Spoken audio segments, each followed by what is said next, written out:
This is Harry. Now, he may look like a big pussycat, but this is an animal designed to kill. Should we make him stand up? Come on, Harry. Look at that. Razor-sharp claws, as you can see. He's got excellent senses. Big, sharp teeth, big canines there, and immensely powerful jaws.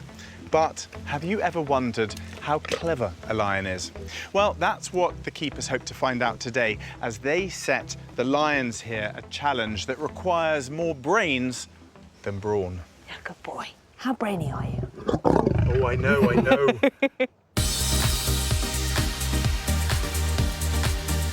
But can Caleb's ingenious idea... I need your help. I want to build a lion cooperation box. get this pride working as a team? Yeah, I've got a lot of faith. Just like they would in the wild? I think he's hoping for a bit of a miracle there. And keeper Matt tries teaching our adorable abandoned cheetah cub the skills she needs. Day by day, she's getting bigger. To be Earth's fastest land predator. She's got a bit of a way to go. On the cameras, it's a bit of dust.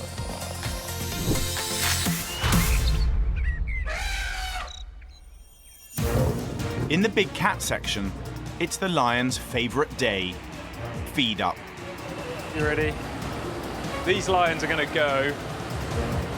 So we're in the back of the feed wagon, and this is the normal way we feed the cats. So we encourage them to chase us, and then we drop meat out. At full pelt, lions can reach 50 miles per hour. Go on, little egg, give me the beans! And there's nothing like the meat truck to make them shift. Oh, it's just the best. It's the most exciting thing in the world, seeing the cats chase us. I've done it a couple of hundred times now, but yeah, just watching them run and chase, and you feel like a piece of prey, and just watching them do what they do best. Lions are the only social big cat, living and hunting in prides of up to 40 individuals. Working together, they're capable of tackling prey as large as an elephant. Some claim this makes them the most intelligent of the cats. But brain power is not required for the feed truck. The problem with this is it doesn't encourage the cats to think, because we're just dropping the meat out for them. They've done the physical exercise, but it doesn't sort of give them that sort of mental challenge. When they work together, wild lions are more likely to make a successful kill. Caleb has an idea to get these cats cooperating. What I want to create is something almost like a puzzle box, so they have to break the puzzle to get the food, and it'll encourage them to think, and it'll encourage them to, work together to get the food, which is kind of what they would do in the wild. To construct this brain box, Caleb is enlisting the expertise of mechanic Rob and grounds manager Paul. I need your help. I've got a great idea to try and enrich the lions. I want to build a lion cooperation box. The main idea behind it is for food to be inside the box that the lions know is there. They can sort of smell it, potentially see sort of parts of it. Caleb already has a rough plan in mind. There's 2 ropes on either side, and as the lions pull it, it falls down, but it can't be opened if only one lioness has got hold of that rope. So they have to learn to cooperate to get the food out. Is it possible, Rob? Yeah, as long as you've got some mesh to do these sides of it. Yeah. Lions can weigh 200 kilos. They have powerful jaws that snap the necks of their prey. This box must be tougher than them. Obviously, their strength, if we're not careful, the first thing they do, especially if they pull there, they'll pull it straight over. So if we fix the ground with some stakes so it makes it so that it's just the door that opens rather than then them just dragging the box around. Box all over the place, which is probably what's going to happen otherwise. And it must be engineered so the door only opens when the lions work together. What are you thinking for the mechanisms? Spring boats is what I'm thinking, yeah. When 2 lions pull on the 2 ropes, the spring bolts will release, allowing the door to open. They literally have to be doing the same thing at the same time, and that'd be a tough box to crack. That's what I mean. You've got to get it dead right then to open there. Cool, I think that's a great plan. So, we'll give it a go. Yep.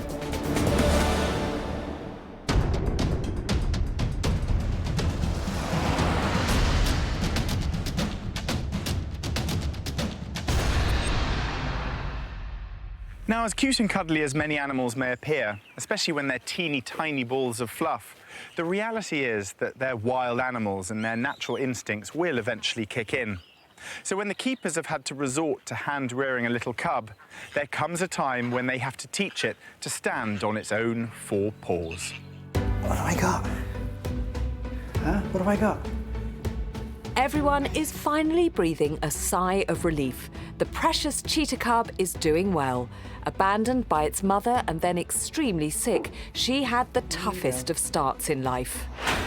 So basically got here this morning and the cub was half under the cage front, led on the concrete. Wilma rejected her baby. Had they not intervened, it would have died. Matt and the rest of the team came to the rescue just in time. They nursed it back to health and began to hand-rear her. She's now a 7.5-week bundle of fluff. She's doing really well. We've now started her on small pieces of solid food. Some days she absolutely guzzles it down without any aid.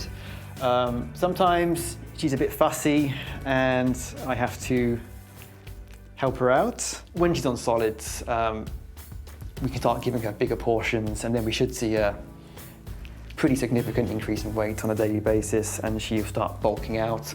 Now that she's out of the woods, this little cub must develop all the skills Mum Wilma would be teaching her. A different challenge now lies ahead: how to be a cheetah. She's eating fine, all important poop is nice and healthy. So the next stage is really just, getting her, developing her muscles and getting used to her ever-growing long cheetah legs and body. So it's really important now the next stage for us is to get her, exercising. The cub has also reached her first medical milestone and the vet has been called in. Just like your cat at home, she needs a set of inoculations before she can go outside. These vaccinations are really important. We basically need to get her immune system protected before we can let her outside. She's not going to like it, she's going to wiggle, she's going to probably squeal, but hopefully we can get it done as quickly as possible. Chris the vet has drawn the short straw today. Gosh, she's grown, hasn't she? Yep, she's getting big. This vaccine is just a general cat vaccine, covers for the major diseases that most domestic cats would have.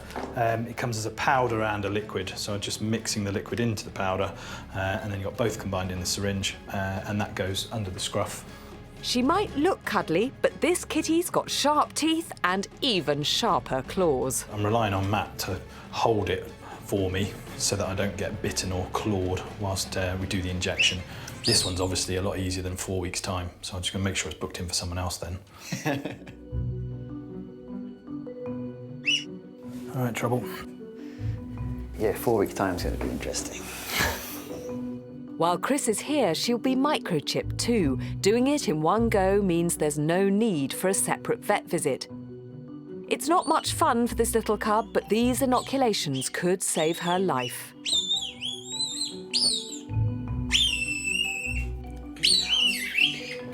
All right, Squeaker. Good girl. Chris quickly checks the microchip is working. Cool. Well done. Numbers on. Good girl. And it's soon over.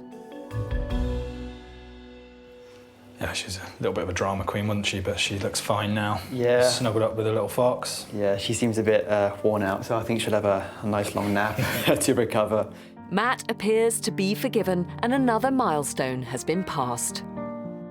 These are the first set of vaccination shots. In a few more weeks' time after this, she gets a booster, and then we can think about getting her outside, and then we can really develop her motor skills. It's very, very important for a young animal of any kind, just to play, run around, explore the world around them, and all part of growing up to be a proper adult cheetah. With another 4 weeks until the next shots, Matt needs a plan fast to get her moving like a cheetah without taking a step outside.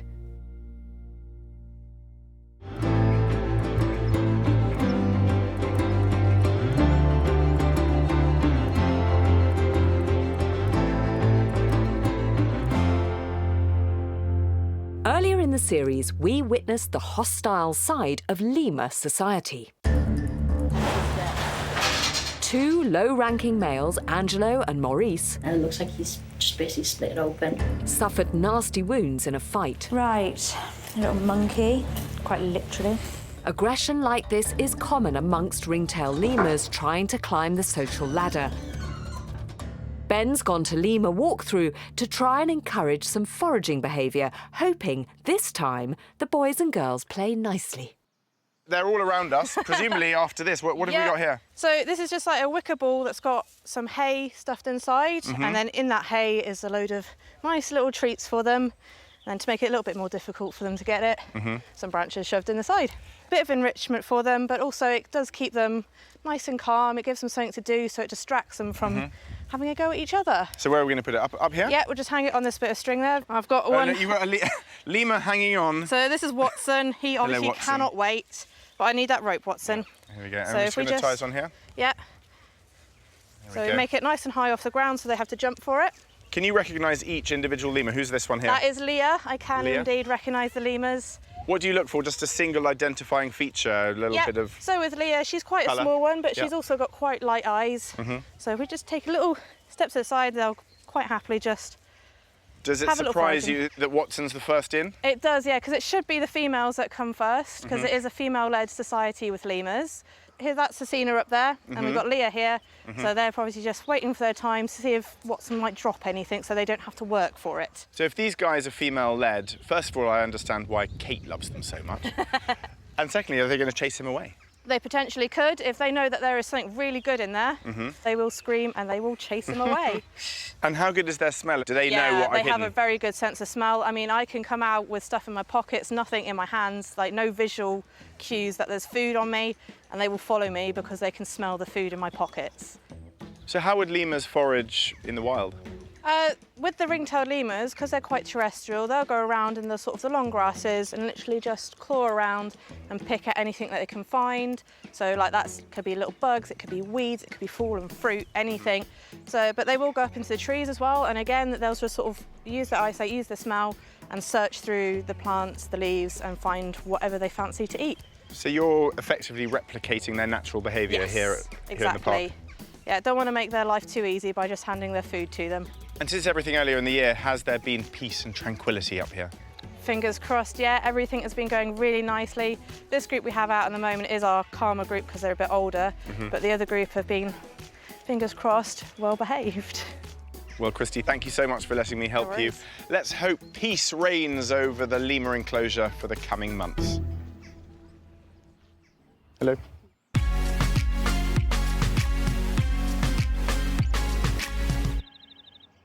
When you don't have to hunt for your food, it can make you pretty lazy. So the keepers here are always coming up with cunning schemes to try and make the animals in their care work a bit harder and think a bit harder to earn their dinner. Caleb has a grand design. To test the brain power of the lions, he wants to build a puzzle box containing meat that can only be opened when two lions work together. People from all over the park are being mobilised, and the engineering has begun. In his workshop, Rob the mechanic is attempting to make a lion-proof metal frame. It is proven pretty challenging to find all the materials I wanted, but I've got enough now to make a cage up. To encourage the lions to use their sense of smell, Caleb wants the meat out of sight. Over to Morris in the wood workshop. Hopefully, once I cut these panels, they'll fit straight inside, cover the meat up, and it'll be up to the lions to get in and get their trophy. The structure's coming together. Now for the all-important opening mechanism. Now I'm trying to work out how to hold this front, so when the lions pull on these spring clips, like that, it will take two lions to open it up, hopefully. It's really been a head scratcher, yeah, it has. I'm going to use this big rope for the lions to pull on so they can grab it with their teeth. Hopefully, when they both pull together, all four locks will pull in and the front will come off. The parts can finally be assembled. Oh, you made your cage too small. Well, you want a bigger hammer. And with a few last-minute adjustments, the brain box is ready for action. Oh, this looks awesome, Rob. See what happens. Go and put it in and see if the girls will open it. Cool. From the king of the jungle to one of the park's cutest predators. The Asian short-clawed otters are about to get their own underwater brain teaser. Jean's gone to lend a hand.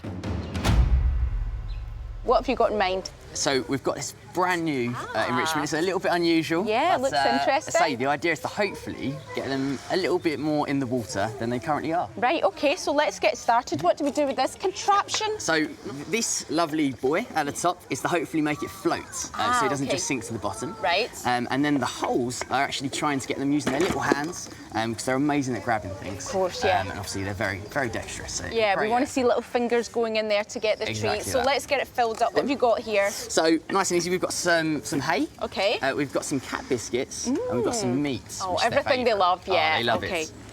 And they're quite fast at feeding time. Every time I come round the otters, you know, if you blink, you miss it. Yeah, they're definitely one of the fastest and definitely one of the loudest in the park. Let's not make it easy for them. So if we get some hay, should I hide some little cat biscuits in here? Yeah, sounds perfect. Okay. And these are tiny, so perfect for their little claws to grab. The meat in particular is a real favourite of theirs, and they should go a bit crazy for it, hopefully. Yeah? Yeah. Right, let's get our lids on. OK.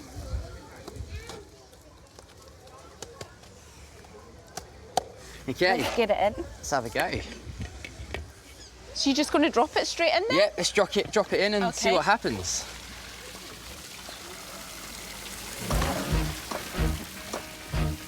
And they've both got quite different personalities, don't they? They have. Who's that's gone in first? So that would be Hamish. So he likes water a lot more. So he had a little sniff and then he went away again? Yep. He's just trying to figure it out now. So he's actually using his mind. He'd say they're very intelligent. They're trying to figure it all out at the moment in time and working out how he can get all them goodies. Smiley, you can see, is a little more hesitant.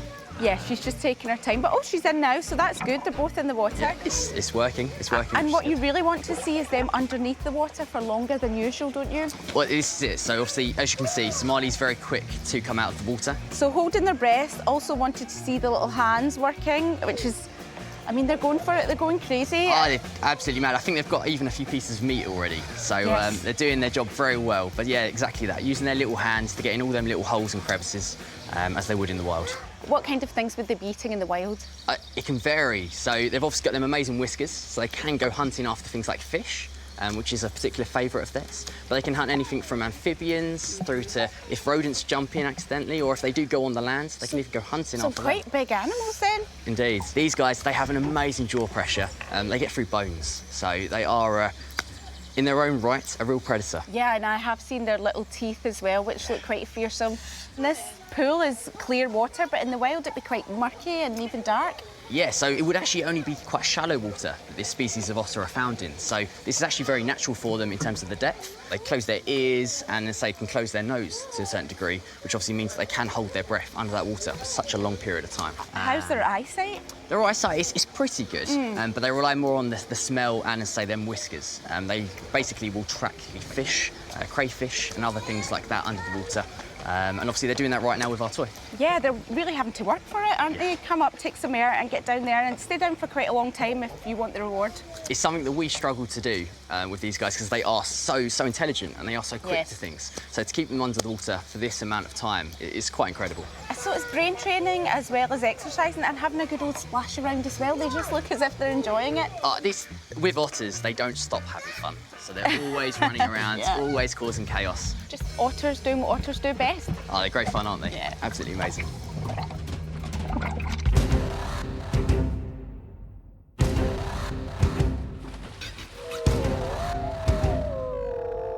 Back now to Matt and this little one. He has the huge challenge of playing mum to a precious cheetah cub. Adults are powerful, impressive animals, and as cheetahs are the fastest growing species of cat, she is growing fast. Our cub right now is about 8 weeks old. That's a really crucial stage in a young cheetah development. Now there's a new task. She needs to run around, play, get good coordination, get used to her long growing limbs. As Matt is playing mum, it's his responsibility to teach the cub to move and act like any other cheetah. Observing the park's adult cheetahs will give him an incredible insight. To encourage activity he can study, he's brought a few things for them to investigate. I have with me some camel fur, which the Hoofstock department very kindly sourced for us. So basically it's the smell that kind of gets the cheetahs a bit interested, and hopefully they'll come up here to the climbing frame, have a bit of a sniff, have a bit of a play. A few juicy bits of meat will get them going. Hopefully they see the meat, jump up, and then of course they'll see more meat up here, more camel fur, and hopefully they'll climb up this long log here. The branches are the perfect shape for Matt to observe and analyse their every move. This particular low slanting log is very typical of trees that cheetah use in the wild to perch on top. Looks like Poppy is going to be the first one to jump up. Poppy actually is a perfect specimen of what a healthy cheetah should look like. She's in great shape. Poppy jumps and balances with ease. This is just what Matt wanted to see. Cheetah, they do have that very long muscular tail, which is great for balance, mainly for when they're running. But obviously now you can see she's perched on that log and she's using it to keep herself balanced on the log as well. And also they've got these very long, very powerful back legs. In hot pursuit, adult cheetahs are explosive sprinters, reaching over 60 miles an hour, powered by muscular hind legs, counterbalanced by a tail up to 80 centimetres long. These adaptations are what make cheetah the fastest mammal on land. Our cub, day by day, she's getting bigger, filling out, but still not quite a perfectly honed adult cheetah yet. She's got a bit of a way to go before she's exhibiting this type of perfect balancing skills that Poppy's doing right now.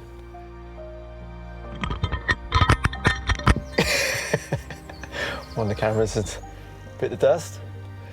Fast forward in a year's time, if our little cub is this healthy, behaving like this, that'll be a dream come true. But there's a long way to go before that dream becomes reality. A huge challenge lies ahead for Matt, getting the youngster up to speed and on the road to becoming an adult cheetah. Basically have to recreate what she would be going through in the wild. So she would be interacting with her siblings, with her mother, playing with them, running around, jumping on things. The mother would even bring back small animals for her to chase. So we have to kind of recreate all those kind of things. So things she can jump on, scratch on, all those kind of things we're starting to think about and how we can do that for her in captivity. Matt must get a move on with his homeschooling. So she needs to learn to jump, to swipe, all those kind of things that we see cheetah doing in the wild. Those lessons really start now. So he's going shopping. I'm looking for something that actually resembles a prey item.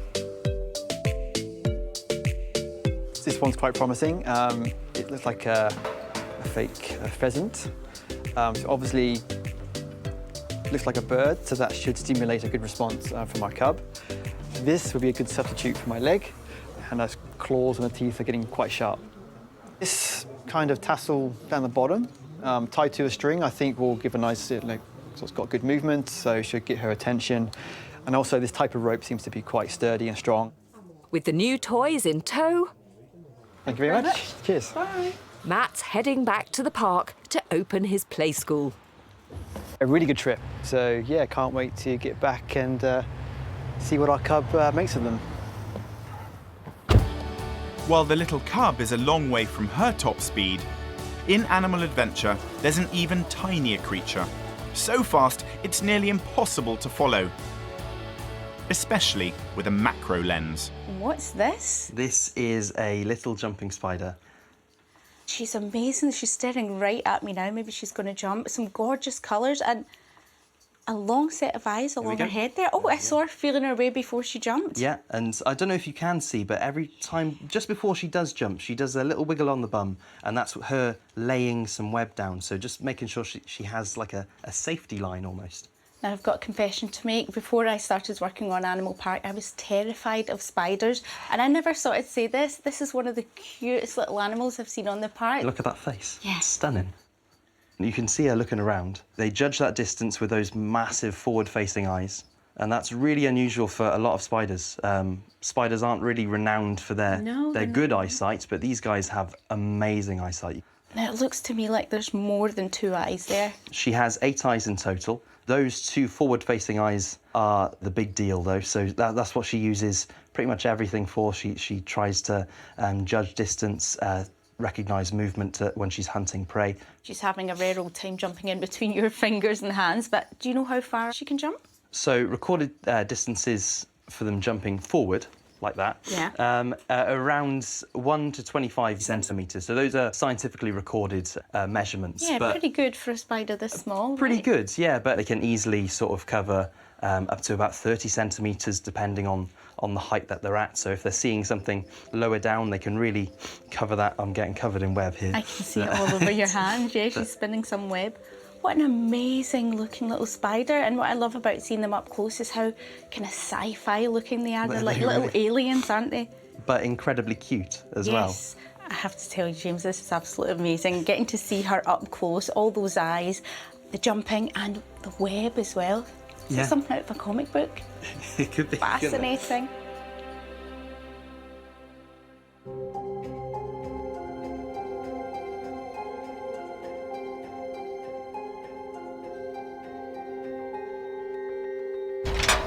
Caleb's specially designed brain box is ready to test Longleat's famous lions.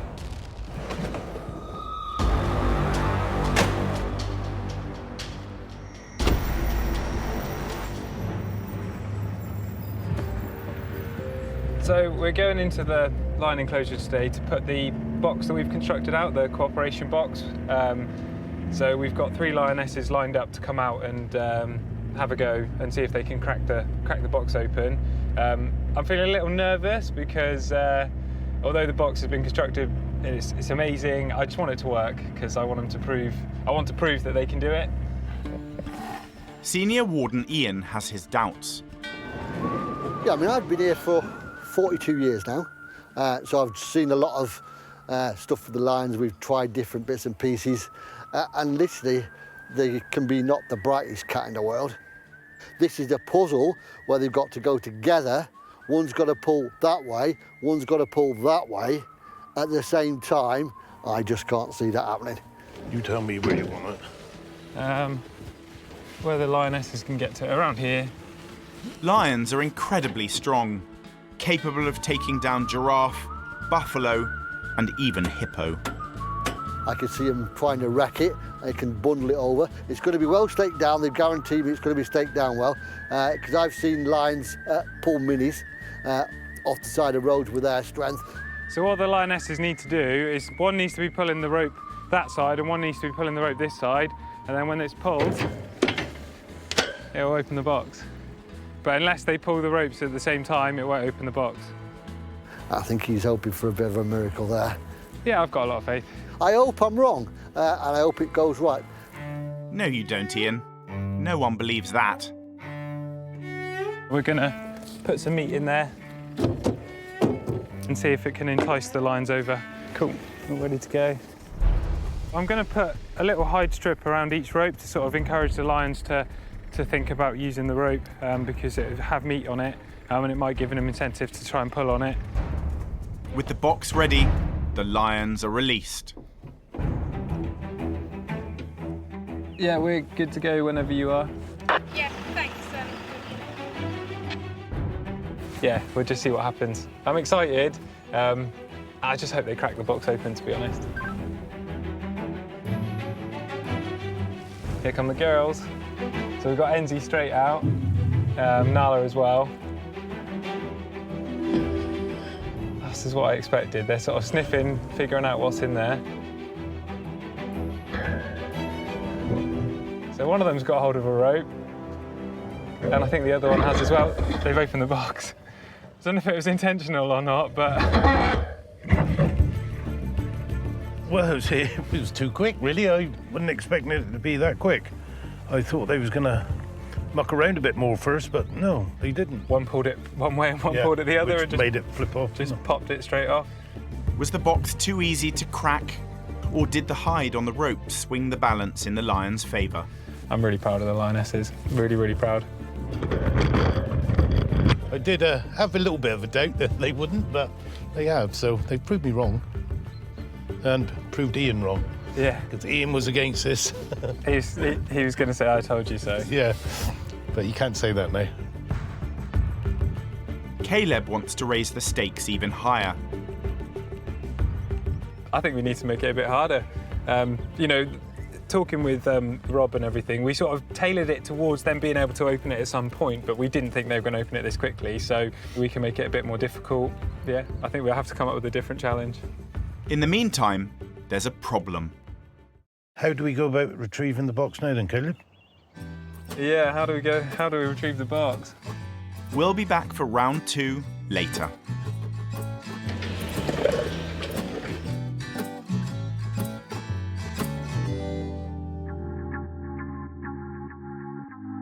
Back now to Matt and the park's incredibly cute cheetah cub. And just for the record, I'm not at all jealous that Kate's the one who's getting to join her for playtime. Oh, I've gone all soppy. Can you tell? I am sitting in a room in the company of a very adorable cheetah cub. Some of the toys Matt selected have been rejected. Didn't like the pheasant yet so far. She was hissing and spitting at that. Didn't like the pheasant. Others are proving a slow burn. At the moment, she's just getting used to it. Right. But yeah, we just kind of drag it along, just kind of pretend it's like a little mouse. And importantly, it's focusing this kind of behaviour on the toy. Yeah. And not my foot. Yeah. Or your foot. Which is very, very important because she's very small and cute right now, but she's going to get a lot bigger. She is going to get a lot bigger. And those claws, even now, are like little needles, aren't they? Yeah, they're very sharp. Yeah. She's watching, but... She's watching. Yeah, not that keen. I'll leave that with you. Have you named her yet? Don't want to jinx it, so we waited until kind of 8-week mark. Right. But we can officially announce we have got a name for her. And it is? And it's Zena. Zena. After the warrior princess, due to her feisty nature that she has and her battle. I think you do absolutely live up to the name Zena, don't you? How is she progressing? A wild cub of similar age would probably be about another kilo heavier. Right. But she's had a very traumatic start in life. Yeah. And considering that, yeah, we're really happy with her so far. She's growing up very nicely into a proper cheetah. She has got the most wonderful collection of toys, but I know these are very important, not least for exercise. Yeah, especially around this age that Zena is. Also, the mother will be bringing back small animals for her to chase and learn all those hunting skills. Yeah. So yeah, it looks very cute and gimmicky, and like little foxes, but it is really crucial for that development and progressing that instinct. Yeah. And for example, on her favourite toy, Fox, you can maybe see all these marks on the throat. Oh, yes. So even though she's only 10 weeks old, she knows when she sees an animal like this, she clamps onto the throat. Wow. And which is exactly what a wild cheetah has to do Absolutely. in the wild. So that's yeah, it looks extraordinary. So yeah, it looks all fun and all very cutesy, but it is absolutely crucial. And then the plan down the line, of course, is to try and get her back to her mum or her siblings. It must be really hard for you though, because I mean, look at her.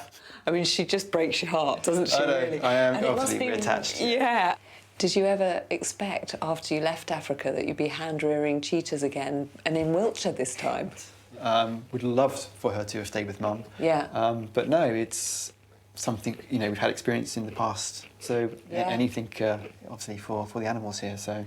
And that really is the critical thing here, isn't it? Cheetah numbers continue to decline in the wild, and any successful breeding and rearing in captivity is really important for the species. Yeah, not in terms of just numbers in the captive population, of course, for one-day repopulating areas, but in terms of being an ambassador for the species as well is very, very crucial. Yeah.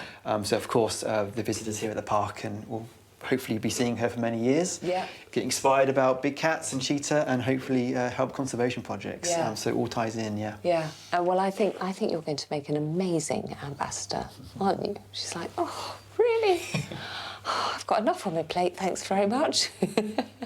You're beautiful, and you know it, don't you? Yeah, I think she does. Thank you so much, Zena. It was an absolute joy to meet you.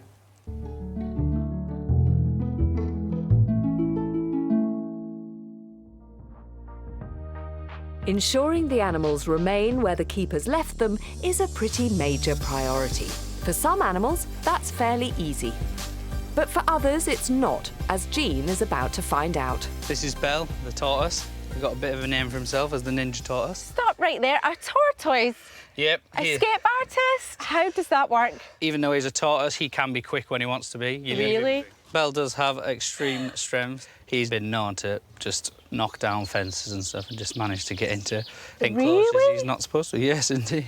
You can see his front legs here, that when they push forwards, he just keeps going like a wrecking ball. And should we take him on a little planned escape now? Yeah, right, OK. Come on then, Belle.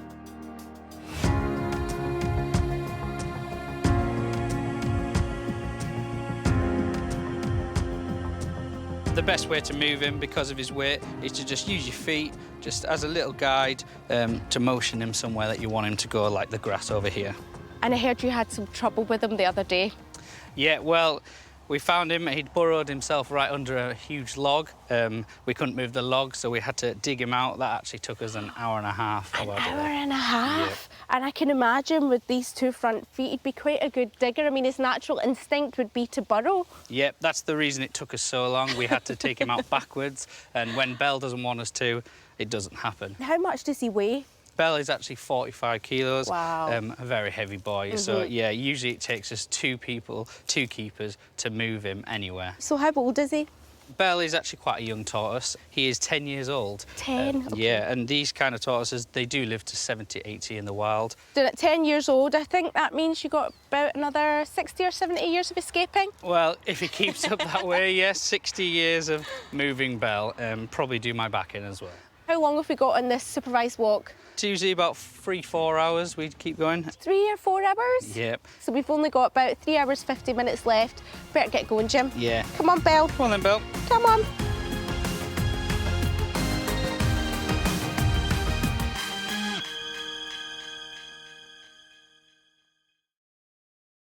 Caleb's brilliant box has proved so successful, he's now wondering whether it's not just a bit too easy.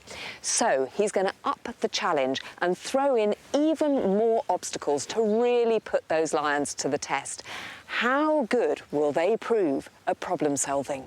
You know what's coming, girls. You've seen this box before. If there's 4 that can crack it, it's those 4. So today we're going to try the lion puzzle box again. Last time the lions opened it really quickly, really easily. So this time we've made the box a lot more difficult. With Rob's help, Caleb has been back to the drawing board and designed a second-generation brain box that requires 4 lions to open it. One on that rope, one on that one, one on that one, and one on that one. Got to operate these pins like that. Sweet, it's running nicely there. Double the amount of ropes, double the amount of lions, equals double the challenge. Senior Warden Ian remains sceptical. I don't think the lines work together. I thought they just saw me, just pulled, and that was it. If 4 lionesses rush up to this box, grab a rope and a hide each, and pull at the same time, if they do that and it looks like they're working together, I reckon that's a miracle. I've picked the 4 best lions for it, so I'm pretty convinced they'll open it one way or another. I don't think they're going to do it this time, to be honest, but Caleb's quite convinced. So there's got to be a slight incentive there. I don't want to make it too easy for them, though.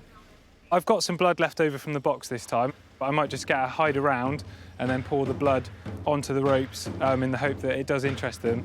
Time for Lion Brain Box Take 2. Here come the girls. Enter Nala, Enzi, Jazeera, and Neota. Lions can smell a carcass from miles away. They can smell it this time. They know there's meat inside. They just need to work out the way in.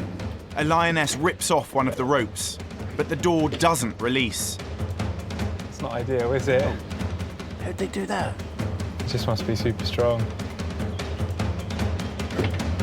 Oh, they've opened it. They did. She must have opened the first one and then they've opened the other one. Oh, that's cool. And they've opened the box within sort of 30, 40 seconds, something like that.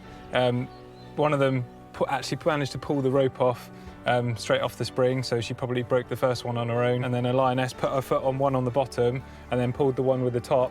So I think they'd opened 3 of them, and by that point, the last bolt just sort of fell out. I don't think she consciously knew what she was doing, but I think she just, by having the pressure on it, just managed to open that other pin as well. They cracked it, which Caleb was right. Oh, it's just great. What can you say? Apart from smashed it. Take that, Ian. I'll be glad to tell them that they've opened it. Whether the lions knew what they were doing or not, challenges like this are really important for the health of the whole pride. It's good for them personally and good for their social structure. It makes them cooperate more, you know, just try and get them to do as much of that natural behaviour as possible. Next time, Caleb, padlocks, different keys. Yeah. They got to sort the keys out again. Yeah, padlocks and different keys.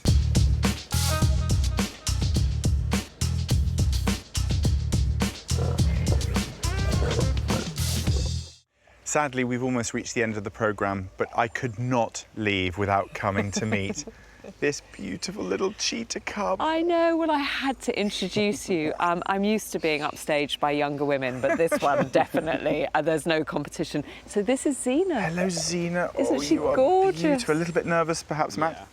Yeah, we're still waiting for her vaccination shots to be completed, so this is kind of a first venture outside. Right, but here, can't really. go down on the ground. No, No. but yeah, she's a little bit nervous. A lot of things going on. Absolutely. New people to meet, so Of course, she's, Zena, you are beautiful. Look at her little toy. I know, this is her I've never favourite. seen. I love the idea a big cat has a little fox as a toy. So Zena, this is the big wide world. I'm not sure she's quite ready for it yet, is she? It's okay, it's okay. Well, Matt, you've done the most amazing job, and she's gorgeous, and we look forward very, very much to seeing how you grow and turn out over the next few weeks and months. Thank you so much And for introducing us to her. Yes, congratulations. Sadly, that's the end of today's programme, but here's what's coming up on the next Animal Park. Okay, I'm gonna put you back. I'll put you back. Next time on Animal Park, Mark and Lauren find out how to ensure their first impression with a gorilla is a good one. Got attitude when he's walking around, didn't he? They want to work you out, and then you spend the next 5 years working them out. Wallaby Woods residents move a hop, skip and a jump away, but the boisterous bouncers won't be tied down.